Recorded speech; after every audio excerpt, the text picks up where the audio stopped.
ناس كتير مننا ما بتحبش المسلسلات الطويلة وبتبقى عايزة مسلسل كده يخلص في قعدة أو في يوم. جايبالكم النهاردة أفضل 10 مسلسلات حلقاتها ما تتخطاش ال 15 حلقة. أول مسلسل معايا وهو مسلسل كوميدي بوليسي لذيذ جدا، عبارة عن 13 حلقة. هو مسلسل مصيبة راسي. بيتكلم عن الطبيبة إيبك، وهي طبيبة طموحة وشاطرة وكانت بتحلم إن هي تكون محققة، فسابت شغلها في عيادتها الخاصة وقررت إن هي تصبح طبيبة نفسية في قسم الشرطة. وهنا بقى بتتقابل كمان مع رئيس قسم الجرائم شاهين، وبيحصل بقى ما بينهم مواقف كوميدية في المواجهات بتاعتهم. وكمان هي كان جوزها اتورط في جريمة قتل، فعايزة ان هي تحقق في القضية بتاعته وتوصل ان هو بريء، ولكن هو ما كانش بريء. هي كل الادلة كانت بتشير ان هو يعني عامل الجريمة، لكن هي كان عندها امل ان هو يكون بريء. والمسلسل ده كل اسبوع او كل حلقة فيه بيتناول جريمة شكل، فمن المسلسلات الكوميدية البوليسية اللذيذ جدا. تاني مسلسل هو مسلسل زمهرير. المسلسل ده بيتكون من 10 حلقات مترجمة، وهو بيتكلم عن الشابة فيروزة، وهي طالبة في الهندسة المعمارية، وكمان بتتعرف على شاب اسمه اياز اثناء دراستها، وبتنشأ ما بينهم قصة حب ولكن بيتخلى عنها. فيروزة دي هي عايشة مع عيلتها الصغيرة اللي بتتكون من اخوها واختها ومامتها اللي بتعمل عاملة نظافة، وباباها اللي شغال عامل بناء في شركة هندسية معروفة. المهم انه اثناء عمله ده بيحصل خلل في المصعد، وبيحصل حادثة وعمال كتير بيموتوا وهو بيتصاب. فبيقوم رئيس الشركة أرتان بتحميل المسؤولية لباباها ياشار ده وبيدخله السجن. فبعد كده فيروزة دي بتبقى عايزة تثبت براءة والدها وان هو ملوش سبب في اللي حصل ده، فبتروح تشتغل في شركة أرتان ده وبتتقرب منه وبتخليه ان هو كمان يحبها. ووسط الأحداث دي كلها بتتقابل بأياز اللي كان سابها وهرب، وبتكتشف ان هو خطيب أخت أرتان رئيس الشركة. فبتتعقد بقى الأحداث دي كلها وبيحصل أحداث حلوة جدا، والمسلسل من المسلسلات اللذيذة والصغيرة. تالت مسلسل هو مسلسل البراءة. المسلسل ده دراما غموض، عبارة عن 13 حلقة مترجمة، وبيتكلم عن امرأة اسمها بهار، عندها بنت في الجامعة اسمها أيلا، عندها 19 سنة، والبنت دي بتحب راجل أكبر منها في السن وكمان مدير باباها في الشغل.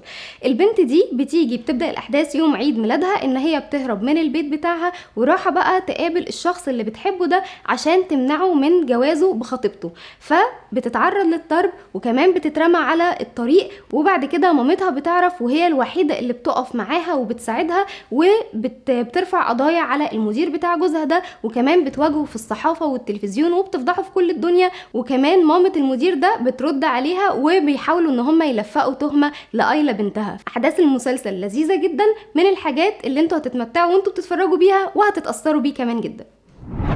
رابع مسلسل وهو مسلسل الحلوات الصغيرات الكاذبات. المسلسل ده بيتكون من 13 حلقة، وهو دراما غموض إثارة، من المسلسلات المميزة جدا. بيتكلم عن 4 شخصيات أو 4 فتيات مقربين لبعض جدا، وكمان بيدرسوا مع بعض في نفس الجامعة، وهم أصلي وإبرو وهندا وسيلين. ال4 قرروا ان هم يتجمعوا في بيت كده في الريف عشان يتفرجوا على فيلم في معاهم كمان القائدة بتاعهم اللي هي أشيليا. ال5 دول بقى اتجمعوا وهم قاعدين بيتفرجوا على الفيلم ده. فجأة النور بيقطع وفجأة أشيليا دي بتختفي. راحت فين ما يعرفوش، بيدوروا عليها مش لاقيينها في اي حتة. وبعد كده بتمر سنة، وبعد مرور السنة دي بتبدأ ان هي تتبعت لكل بنت من البنات دي رسالة تهديد من شخص مسمي نفسه ايه. الشخص ده بقى بيهددهم ان هو هيكشف اسرارهم الخاصة، والمشكلة ان الاسرار دي ما كانش حد عارفها غير أشيليا دي. طب ايه اللي حصل وهي راحت فين ومين الشخص اللي بيبعت لهم الكلام ده؟ هيبداوا ان هم يتجمعوا مع بعض عشان يوصلوا لحل ويعرفوا مين الشخص ده. فمن مسلسلات الغموض اللذيذة جدا جدا جدا. خامس مسلسل هو مسلسل في السر والخفاء. المسلسل ده عبارة عن 8 حلقات، وانا عن نفسي زعلت جدا ان هو اتوقف عند الحلقة الثامنة، بس كان من المسلسلات اللذيذة جدا، وهو كوميدي بوليسي.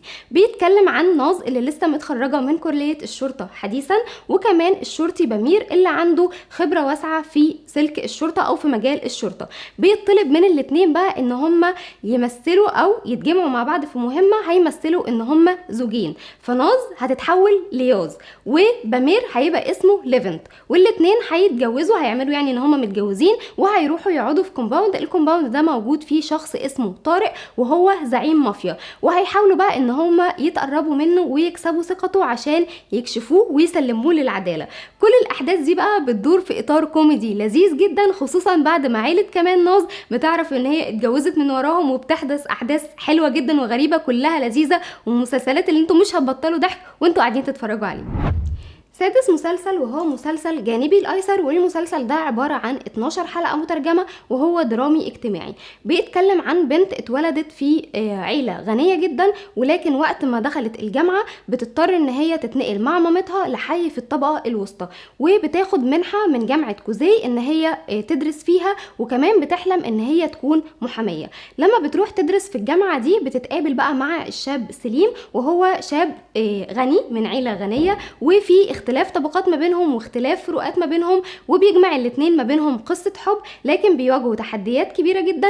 اول التحديات دي ان والدة سليم ما كانتش موافقة على الموضوع ده، وكانت عايزة بنت تكون مناسبة ليه من نفس الفئة بتاعتهم او من نفس الطبقة بتاعتهم. احداث المسلسل لذيذة جدا، وبيتكلم بقى عن فرق الطبقات والحاجات دي من الحاجات اللذيذة جدا.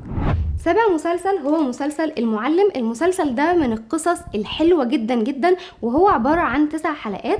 بيتكلم عن طالبة في مدرسة ثانوية اسمها رؤية، وهي شاطرة جدا وموهوبة في الرياضة، وبتتعرض للتنمر من أصحابها، خصوصا بعد ما اتهموها ان هي غشت في بطولة رياضية. فبسبب الضغوط بقى عليها والتنمر اللي بيحصل ده بتقرر ان هي تنتحر، وبالفعل بتنتحر. فبيقوم بقى المعلم عاكف اللي هو كان المعلم بتاعها عايز يدي درس للطلاب في الإنسانية، فبيروح جاي مجمع الطلاب دول كلهم في المدرسة، وبيقفل عليهم المدرسة لمدة أسبوع، ومحدش هيخرج من المدرسة إلا لما يعرف ايه السبب اللي خلى رؤية دي تنتحر، عشان كمان يمنع حدوث حاجة زي دي مرة تانية. وأي حد بيعرضه، كانوا الأول بيعرضوه وبعد كده فعلا اتفقوا معاه واقتنعوا بكلامه. فمن المسلسلات الحلوة جدا جدا جدا، كالقصة بتاعتها مؤثرة وفعلا من الحاجات اللذيذة. تامن مسلسل هو مسلسل جول جمال. المسلسل ده عبارة عن 13 حلقة، وهو بيتكلم عن جول جمال واخته جولندام اللي والدتهم سابتهم وتخلت عنهم عشان تتجوز بشخص تاني. فبيقرر جول جمال ده ان هو ينتقم من والدته على كل حاجة عملتها فيهم، وبيقرر ان هو يشتغل في مجال الازياء، وبيحقق فيه نجاح كبير جدا، وبينافس والدته اللي شغالة في نفس المجال. وفي نفس الوقت ده بيتقابل مع ديفا، هي فتاة جميلة وشجاعة، وبيفتكر ان هي بنت والدته دي، فبيكون عنده غضب ناحيتها وكراهية، ولكن بعد كده بيعرف ان هي شغالة لصالح والدته بس ما هياش بنتها. فبتنشأ ما بينهم قصة حب. قصة الحب دي بقى بيكون فيها تحديات كبيرة جدا، ما بين ان جول جمال عايز يفضل ان هو ينتقم من والدته، وما بين كمان ان ديفا دي مش عايزة تتجوز اصلا ورافضة فكرة الجواز. من المسلسلات برضو اللذيذة جدا القصيرة، عبارة عن 13 حلقة بس. 9 مسلسل وهو مسلسل حتى الممات. المسلسل ده بيتكون من 15 حلقة مترجمة، وبيتكلم عن الطبيب دهان اللي فجأة لقى نفسه متهم في قضية قتل والد اللي بيحبها اللي هي بيرل، وكمان هيدخل السجن بسبب قتله لوالدها. ولكن مين اللي قتل والدها ده؟ واحد اسمه أندرلي. أندرلي ده هو كمان كان واقع في حب بيرل، وكان عايز يتخلص من والدها عشان والدها عارف سر كبير عنه، فقرر ان هو يتخلص منه، وفي نفس الوقت كمان يتخلص من دهان اللي بيحب حبيبته ده، فرمى التهمة عليه. وبعد 11 سنة من سجن دهان ده بتظهر بقى محامية اسمها سيلفي، بتؤمن ببراءة دهان، وفعلا بتحقق البراءة بتاعته، وبيخرج من السجن، وبتحاول بقى ان هي تساعده على التكيف مع الحياة خارج السجن، وكمان الانتقام من الناس اللي تسببوا ان هو يدخل السجن. من المسلسلات الحلوة جدا اللي كانت صغيرة وما كناش عايزينها تخلص. 10 مسلسل هو مسلسل أجمل منك. وقبل ما أقول لكم قصة المسلسل لو وصلتوا لحد هنا، تحية كبيرة مني ليكم، وما تنسوش تعملوا اشتراك في القناة عشان يوصل لكم كل جديد.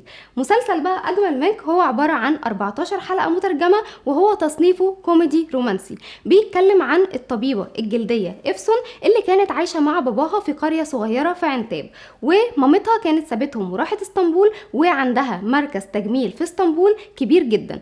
طلبت بقى منها ان هي تيجي معاها اسطنبول، او يعني بعتت لها ان هي تجيلها اسطنبول عشان تعرضت لوعكة صحية، والحت عليها ان هي تدير المركز بتاع التجميل ده. وبالفعل افسون بتروح لها، وهناك بقى بتلتقي بامير، وهو جراح تجميل مشهور جدا ومغرور في نفس الوقت. بيحصل ما بين الاتنين صراع في الاول، وبعد كده بتنشأ ما بينهم علاقة لذيذة بسبب اختلاف الثقافات، يعني ما بينهم كان في صراع ما بينهم، وبعد كده بتبدأ افسون دي ان هي تعجب بيه، وكمان امير بيبادلها نفس المشاعر، ولكن ولكن والدة امير بتكون معارضة للعلاقة دي. مسلسل من المسلسلات الكوميدية اللذيذة جدا. ودي كده كانت كل المسلسلات اللي معايا النهاردة. لو انتم كمان عندكم مسلسل حلو وحلقاته كويسة وصغيرة وكمان القصة بتاعته حلوة، ما تنسوش تكتبولي في الكومنتات عشان اجمعهم لكم واعرضه لكم الفيديو الجاي.